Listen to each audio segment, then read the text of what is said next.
حضرت بایزید بستامی کہتے ہیں کہ میں نے اپنی ماں کے آگے ہاتھ جوڑے، میں نے کہا امی تجھے راضی کروں یا رب کو راضی کروں؟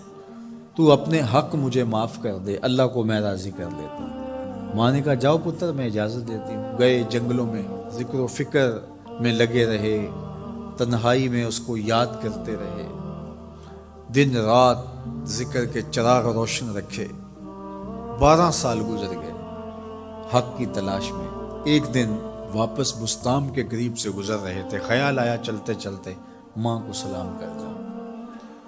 دروازے کو دستک دینے لگے تو اس خیال نے ہاتھ روک لیا کہ ساری زندگی ماں کو سکھ تو دیا کوئی نہیں، اب دکھ بھی کیوں دینے لگے ہو؟ رات کا ایک پہر بیت گیا ہے، سردیوں کی لمبی رات ہے، ماں بستر میں لیٹی ہوگی، تیرے لیے اٹھے گی، دروازہ کھولے گی۔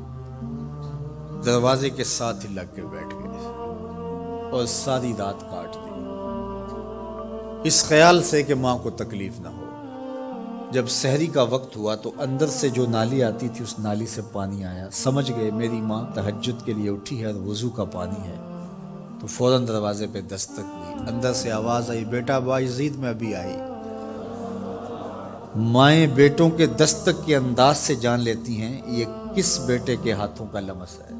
12 سال کے بعد آئے، دستک دی، کہا بیٹا بایزید میں ابھی آئی۔ ماں کی تو نگاہیں ہی دروازے پہ رہتی ہیں۔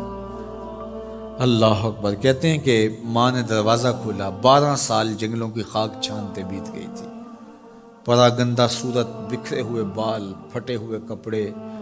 میری ماں کی جب نگاہ میرے پہ پڑی تو اس کی چشمان سے موٹے موٹے آنسو ٹپکنے لگے اور اس نے ایسے ہاتھ پھیلا کے کہا مالک میرا بیٹا بایزید تیری طلب میں نکلا تھا، تو نے ابھی تک اسے اپنا قرب نہیں دیا۔ حضرت بایزید بستامی کہتے ہیں 12 سال کی ریاستوں سے جو کچھ نہیں ملا تھا ماں کے اٹھے ہوئے ہاتھوں سے مل گیا۔ میں نے کہا مالک میں تجھے کہاں ڈھونڈ رہا ہوں، تو کہاں موجود ہے؟ تو ماں باپ کی رضا اللہ کی رضا کا دروازہ کھولتی ہے۔ جن لوگوں کے ماں باپ ناراض ہیں اور وہ جا کے پیر صاحب کی خدمت کرتے ہیں اور میاں ماں کے قدم چومو، باپ کی ٹانگیں دباؤ،